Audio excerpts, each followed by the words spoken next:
The question is how we can influence pain. And to answer this question, is it necessary to see the interactions between brain and heart? And I would like to explain you that this kind of interaction. Let us begin with our hand. Here you can see our hand, a hand. So, and on the hand we apply electrodes on your thumb and on your ring finger. That is one essential component. The other essential component is our heart.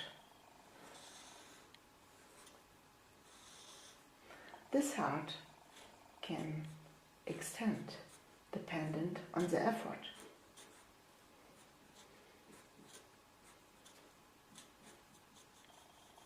And that goes along with higher blood pressure. When we give you electrical stimulation, then we differ between three different stimuli. One stimuli is a pain-free stimuli. It goes through your heart. Another one is 50% of your tolerance threshold.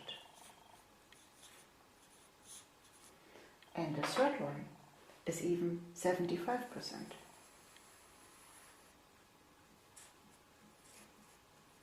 of your tolerance threshold. And these three different stimuli will be given immediately after your heartbeat. The reason for that is that the pressure can be increased by giving these kind of different stimuli. And the pressure of the blood has an influence on the pressure on your carotis that is located on your neck. And here, in that carotis, we see different receptors. For example, so-called baroreceptors. And these baroreceptors are sensitive to the pressure that will be provoked by lower or higher blood pressure. When we give a pain-free stimuli, you will develop a not so high blood pressure. When we give you a 50% stimuli, the blood pressure will be increased. When we give you 75% of your tolerance threshold, your blood pressure will increase. And these different pressure intensities have an influence on your carotis, and that means on the sensitivity of these baroreceptors. Why are the baroreceptors essential? They communicate with different pain areas, in particular with the brainstem. And here we have a so-called nucleus tractus solitarius, NTS. And this NTS has different tasks to fulfill. For example, to inhibit pain.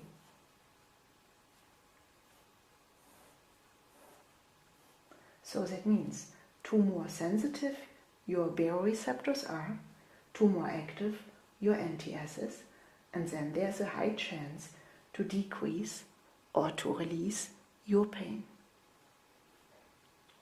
But not only the pain, also blood pressure will be influenced, or your sleep quality, or your anxiety. And this NTS is communicating with other areas. For example, areas that are essential for the emotions that are pain-related, the so-called ACC, anterior cingulate cortex, or the so-called insula, that is also responsible that the heart, the blood pressure, is decreasing again. That is one way how we can influence pain by the interaction of heart and brain. The other pathway is going through the spina.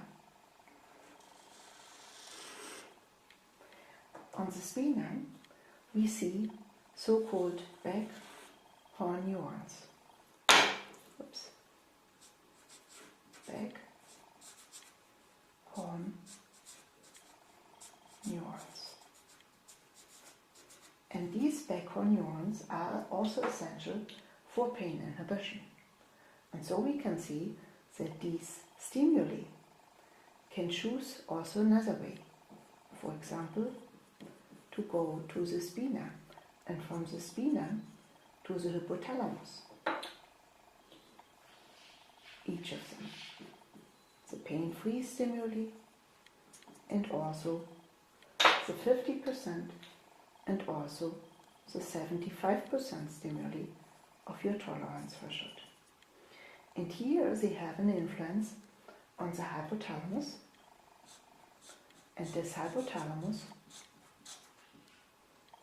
is communicating with the insula and with the ACC and also with the so-called somatosensory cortex, primary and secondary.